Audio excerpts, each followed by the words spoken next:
Assalamualaikum warahmatullahi wabarakatuh. Bismillahi masyaallah la yasuqul khaira illallah. Bismillahi masyaallah la yasrifus su'a illallah. Bismillahi masyaallah ma kana min ni'matin faminallah. Bismillahi masyaallah la hawla wa la quwwata illa billahil aliyil azim. Allahumma salli ala sayyidina Muhammadil fatih lima ulik wal khatimi lima sabaqa nasiril haqqi bil haqq wal hadi ila siratikal mustaqim wa ala alihi wa sahbihi haqqa qadrihi wa miqdaril azim. Rabbi zidna ilma warzuqna fahma. Para pemirsa Janzai Channel yang dirahmati Allah, alhamdulillah kita bisa melanjutkan belajar bareng, yang mana pada kesempatan kali ini kita akan membahas tentang naibul fa'il dan pembagiannya. Sebelum pembelajaran ini kita mulai, mari kita buka dengan pembacaan umul kitab, dengan harapan apa yang kita pelajari menjadi tambahan ilmu yang nafi' dan barokah.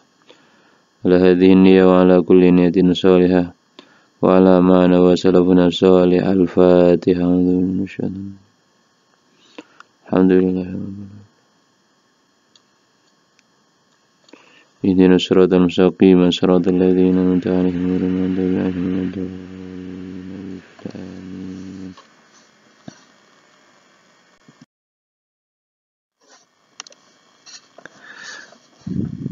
Para pemirsa Janzai Channel yang dirahmati Allah, pada kesempatan kali ini kita akan membahas tentang naibul fa'il. Naibul fa'il ini merupakan bagian yang kedua dari isim-isim yang dibaca rofa. Apa itu naibul fa'il? Naibul fa'il adalah isim yang dibaca rofa yang tidak disebutkan fa'ilnya. Contoh lafadz nusira zaidun.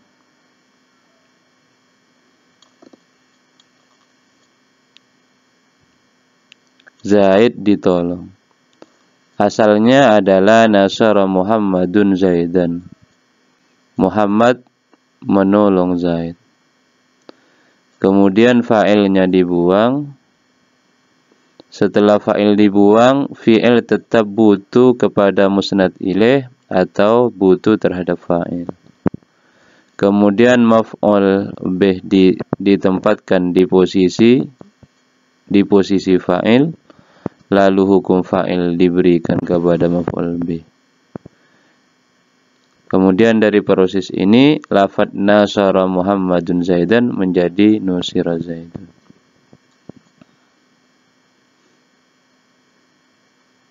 Jadi, naibul fa'il adalah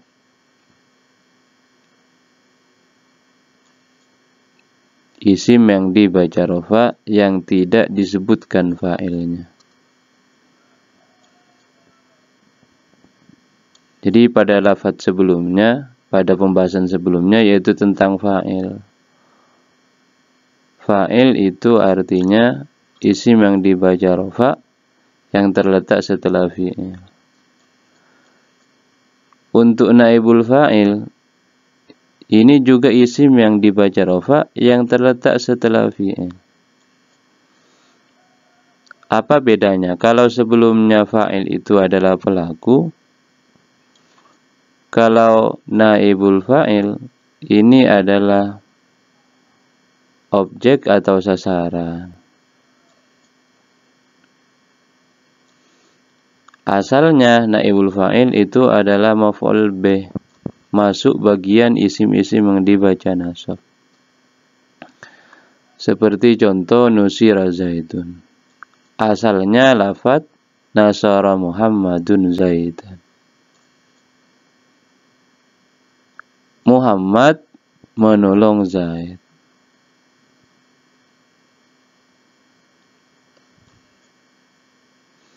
Kemudian dari lafadz nasara Muhammadun Zaidan,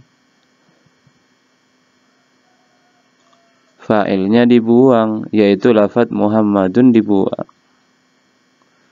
Setelah lafadz Muhammadun dibuang,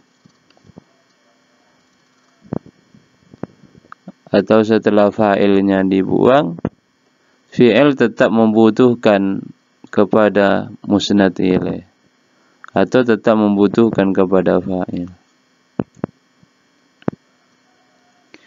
Karena fa'il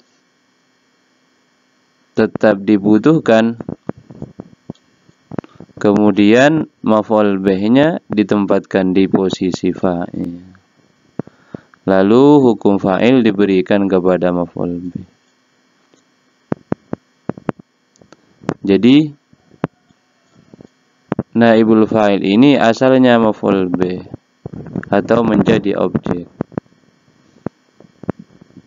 Yang mana maf'ul bih ini bagian isim yang dibaca nasab. Tapi karena maf'ul bih ini menggantikan posisi fa'il, sedangkan fa'il ini merupakan bagian isim yang dibaca rofa, maka maf'ul bih harus dibaca rofa ketika dalam keadaan ini, karena menggantikan posisi fa'il.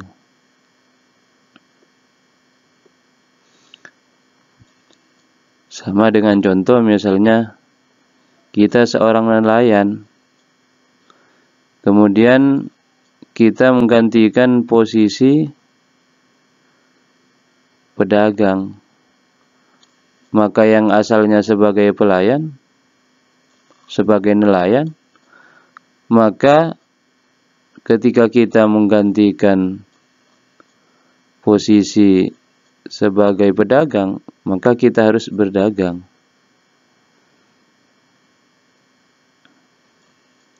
Begitu juga dengan naibul fa'il di sini. Naibul fa'il asalnya maf'ul bih, kemudian karena menggantikan posisi fa'il, maka yang asalnya nasab karena menggantikan posisi fa'il, maka menjadi rofa karena fa'il sendiri adalah bagian isim yang dibaca rofa.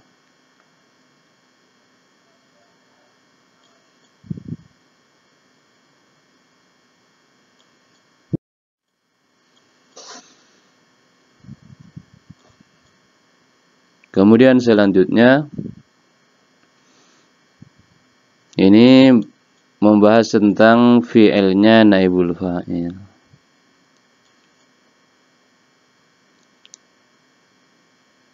Untuk fi'ilnya naibul fa'il ini dikenal dengan fi'il mabni majhul. Kalau fi'ilnya fa'il itu dikenal dengan fi'il mabni ma'lum. Seperti contoh doraba, artinya memukul. Kalau dimabnikan majhul menjadi duriba, artinya dipukul. Apabila fi'ilnya naibul fa'il terdiri dari fi'il madhi mujarrad, maksudnya kosong dari huruf tambahan, tidak ada huruf tambahannya, maka huruf pertamanya dibaca dhamma dan huruf sebelum akhir dibaca kasrah. Contoh nusira. Jadi ketika kita mau membuat naibul fa'il, maka ketika fi'ilnya berupa fi'il madhi mujarrad, maka huruf pertama dibaca dhamma, yaitu nunnya, kemudian huruf sebelum akhir dibaca kasrah, yaitu sadnya. Nasara menjadi nusira. Kalau nasara artinya menolong, kalau nusira artinya ditolong. Kemudian apabila fi'ilnya naibul fa'il terdiri dari fi'il mudhari', maka huruf pertamanya dibaca dhamma dan huruf sebelum akhir dibaca fathah. Seperti contoh yunsaru. asalnya yansuru. Tapi kalau mau dijadikan naibul fa'il, maka fi'ilnya dibuang, maka fa'ilnya dirubah. Yansuru menjadi yunsaru. Yansuru artinya sedang menolong, kalau yunsaru artinya sedang ditolong. Kalau fi'il mabni fa'il bermakna me, kalau fi'il mabni majhul bermakna di.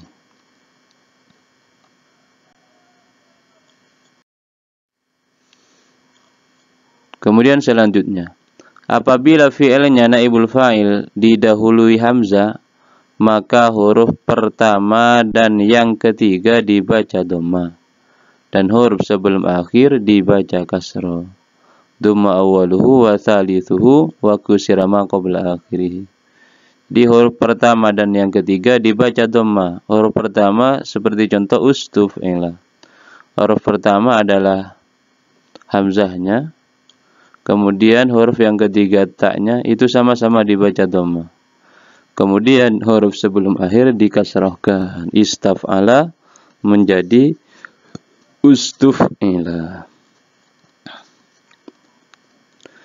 Kemudian selanjutnya, apabila fi'ilnya naibul fa'il didahului ta, maka huruf pertama dan yang kedua dibaca dhamma dan huruf sebelum akhir dibaca kasrah. Jadi kalau fi'il itu didahului ta, maka huruf pertama dan yang kedua dibaca dhamma seperti tufu'ila, asalnya tafa'ala. Kemudian ta dan fa-nya didhammahkan, huruf sebelum akhir dikasrahkan. Apabila fi'ilnya naibul fa'il terdiri dari fi'il yang mu'tal ain, maka boleh dibaca dengan 3 bacaan. Jadi kalau ada fi'il itu terdiri dari mu'tal ain, artinya huruf ain fi'ilnya berupa huruf illat. Karena untuk mengetahui ain fi'il, kita harus menampilkan wazannya.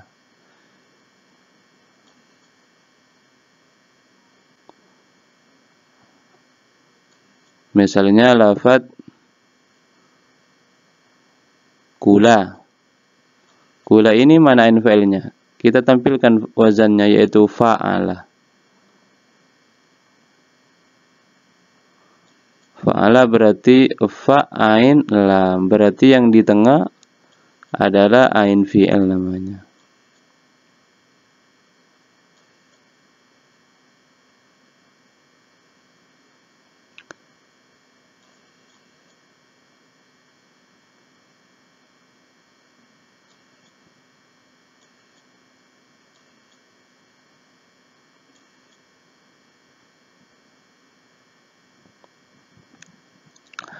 Maka ketika fi'il itu berupa mu'tal ain, maka boleh dibaca-baca dengan 3 bacaan. Jadi ketika di tengahnya, huruf tengahnya berupa huruf illat, maka boleh dibaca dengan 3 bacaan.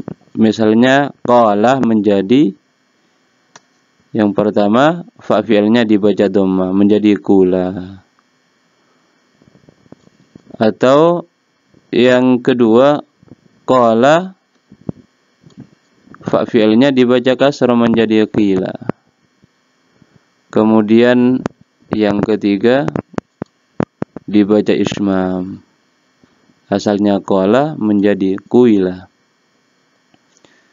Jadi yang paling sering digunakan qala menjadi qila. Sedangkan kula atau kuila ini jarang ditemukan.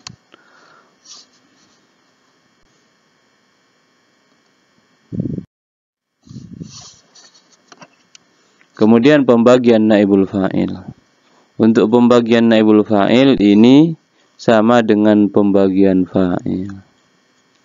Jadi naibul fa'il terdiri dari naibul fa'il isim dhahir, kemudian yang kedua naibul fa'il isim dhamir atau mudmar. Dhahir artinya menyebutkan nama asli. Kemudian dhamir artinya menyebutkan pengganti, yaitu nama ganti, yaitu kata ganti. Seperti lafaz duriba Zaidun, Zaid dipukul. Kalau duribtu artinya saya dipukul. Jadi kalau ada fi'il menyimpan makna saya, terdapat makna dia, mereka, kamu sekalian dan sebagainya, maka itu dikatakan naibul fa'il isim dhamir. Duribta, kamu dipukul, berarti itu isim dhamir. Duriba, dia laki-laki telah dipukul, itu berarti isim dhamir. Tapi kalau duriba talibun, telah dipukul siapa seorang siswa, itu berarti isim dhahir.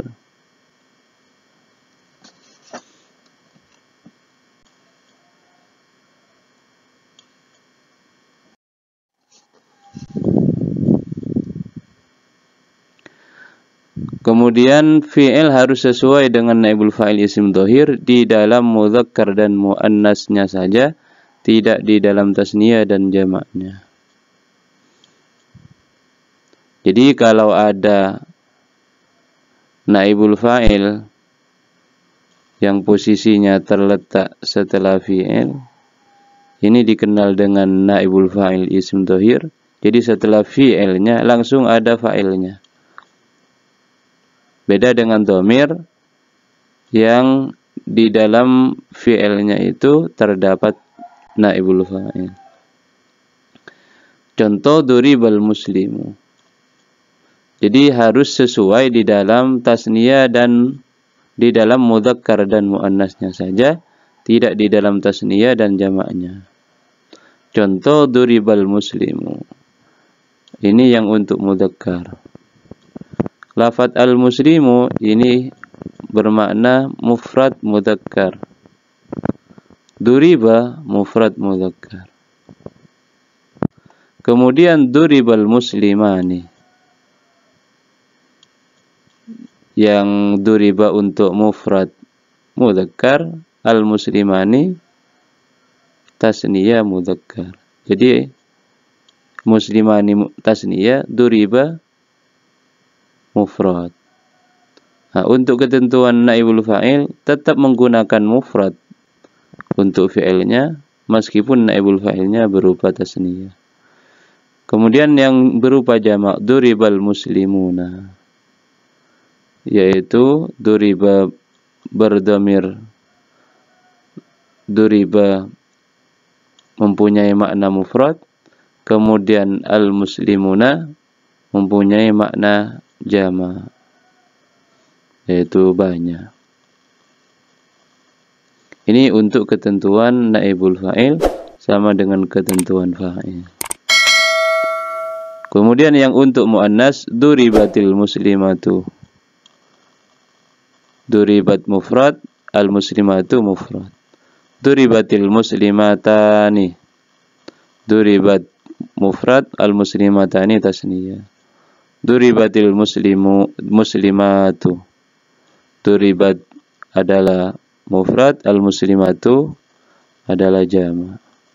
Jadi kesimpulannya, meskipun naibul fa'il itu berupa tasniyah atau jama', tetap fi'ilnya menggunakan lafaz mufrad atau yang berdhamir huwa untuk laki-laki. Kemudian yang untuk perempuan fi'ilnya yang berdhamir hiya. Ini untuk naibul fa'il isim dhahir.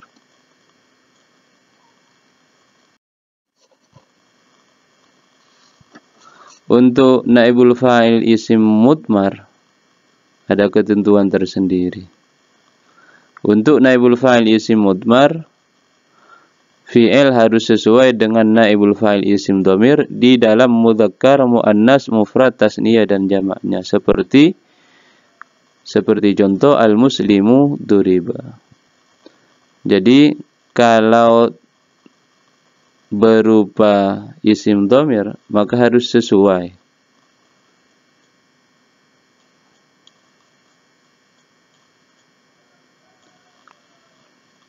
Seperti contoh al-muslimu duriba. Di dalam lafadz duriba itu mengandung dhamir huwa. Karena naibul fa'il dhamir huwa di situ adalah kembali ke al-muslimu, yang mana al-muslimu menunjukkan makna mufrad. Maka lafadz duriba harus menggunakan lafadz mufrad juga. Kemudian al-muslimani duriba. Karena lafadz dhamirnya lafadz duriba kembali ke al-muslimani, maka harus menggunakan tasniyah. Karena al-muslimani tasniyah, maka duribanya harus menggunakan tasniyah, yaitu tasniyah mudzakkar. Al-muslimuna itu jamak mudzakkar, maka pada lafadz duribu harus menggunakan jamak mudzakkar. Karena dhamirnya kembali ke al-muslimuna. Contoh yang muannas, al-muslimatu duribat. Di dalam lafadz duribat ini terdapat naibul fa'il. Naibul fa'ilnya berupa dhamir, yang mana dhamir kembali ke al-muslimatu. Maka duribat, lafadz duribat harus disesuaikan dengan al-muslimatu. Karena al-muslimatu ini menunjukkan mufrad muannas, maka duribat harus mufrad muannas juga. Al-muslimatani duribata. Lafadz al-muslimatani ini tasniyah muannas, maka duribata harus tasniyah muannas juga. Kemudian al-muslimatu duribna. Al-muslimatu adalah jamak muannas, maka duribna harus menggunakan jamak muannas juga.